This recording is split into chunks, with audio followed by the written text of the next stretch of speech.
আসসালামু আলাইকুম বন্ধুরা, আরো একটি নতুন ভিডিওতে আপনাদেরকে স্বাগতম। বন্ধুরা, যারা হোয়াটসঅ্যাপের মাধ্যমে মেসেজ আদান প্রদান করে থাকেন তারা অবশ্যই এই সাইনগুলো দেখে থাকবেন। এই চারটা সাইনের মূলত কাজ কি এটা যদি আপনি না জানেন তাহলে কিন্তু আপনার প্রিয় মানুষ বা বন্ধু বান্ধবদের সাথে আপনার ভুল বোঝাবুঝি হয়ে যেতে পারে। কেন বললাম, ভিডিওটা কন্টিনিউ করতে থাকেন, সম্পূর্ণ দেখুন, তাহলে আপনারা বুঝতে পারবেন। তো যারা মূলত হোয়াটসঅ্যাপে নতুন এসেছেন তারা এই সাইনগুলোর অর্থ বা এগুলোর কাজ কি এটা জানেন না। যারা পুরাতন, যারা জানেন তারা ভিডিওটা এড়িয়ে যেতে পারেন। আর যারা জানেন না তারা ভিডিওটা কন্টিনিউ করতে থাকেন, কারণ এগুলো জানা খুবই গুরুত্বপূর্ণ। তাহলে চলুন এই সাইনগুলো সম্পর্কে আপনাদেরকে বিস্তারিত জানিয়ে দিচ্ছি। তো বন্ধুরা, আপনারা দেখতে পাচ্ছেন আমি হোয়াটসঅ্যাপে আছি। আমি হোয়াটসঅ্যাপের মাধ্যমে যে কাউকে একটা মেসেজ পাঠাচ্ছি। তো মেসেজ পাঠানোর পর দেখতে পাচ্ছেন একটা ক্লক চিহ্ন বা ক্লক আইকন শো করতেছে। এই ক্লক আইকন কেন শো করতেছে?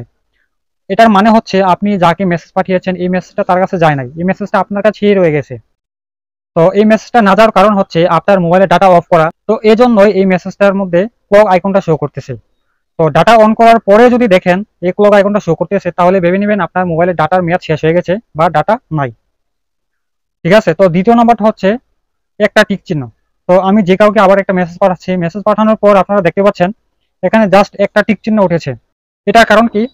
এটার কারণ হচ্ছে আপনি যাকে মেসেজটা পাঠিয়েছেন এই মেসেজটা তার কাছে চলে গেছে, তবে সে এখনো অনলাইনে আসে নাই। তো সেক্ষেত্রে আপনি মেসেজটা পাঠিয়ে এত সন্দেহ করবেন না যে সে কেন এত রিপ্লাই দিচ্ছে না, দেরিতে রিপ্লাই দিচ্ছে। তো এটা না জানার কারণে কিন্তু আপনি সন্দেহ করে বসে থাকতে পারেন। তো এটার অর্থ যদি আপনি না জানতেন তাহলে কিন্তু আপনি তাকে অবশ্যই সন্দেহ করতেন যে মেসেজটা পাঠালাম, সে এখনো রিপ্লাই করলো না। তো একটা ডিকশন ওটার মানে হচ্ছে সে অনলাইনে নাই, তবে আপনার মেসেজটা তার কাছে সঠিকভাবে গিয়ে পৌঁছাইছে। ঠিক আছে, তো তৃতীয় নাম্বার হচ্ছে ডাবল টিক। আপনারা দেখতে পাচ্ছেন আমি আবার একটা মেসেজ পাঠাচ্ছি, মেসেজ পাঠানোর পর এখানে ডাবল টিক শো করতেছে। এটার কারণ কি? এটার কারণ হচ্ছে আপনি যাকে মেসেজটা পাঠিয়েছেন এই মেসেজটা তার কাছে সঠিকভাবে পৌঁছে গেছে এবং সে অনলাইনে আছে। সে অনলাইনে থাকা অবস্থায় যদি আপনার মেসেজের রিপ্লাই দেরিতে দেয় তাহলে আপনি তাকে সন্দেহ করতে পারেন।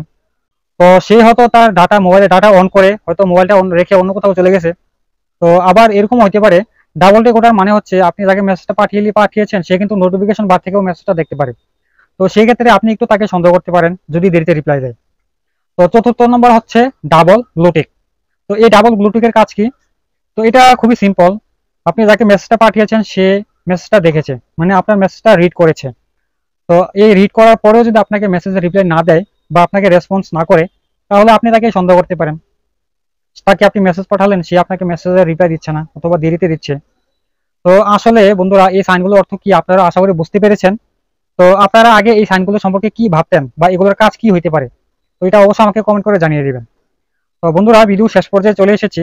ভিডিওটা যদি আপনাদের কাছে সামান্য পরিমাণে উপকার হয়ে থাকে বা ইনফরমেটিভ হয়ে থাকে, তাহলে অবশ্যই এই ভিডিওতে একটা লাইক করে দিবেন এবং সাবস্ক্রাইব করে পাশে থাকা বেল আইকনে ক্লিক করে দিবেন। তো পরবর্তীতে নতুন কোনো ভিডিও দেখার আমন্ত্রণ জানিয়ে আজকের মতো আমি সৈকত বিদায় নিচ্ছি।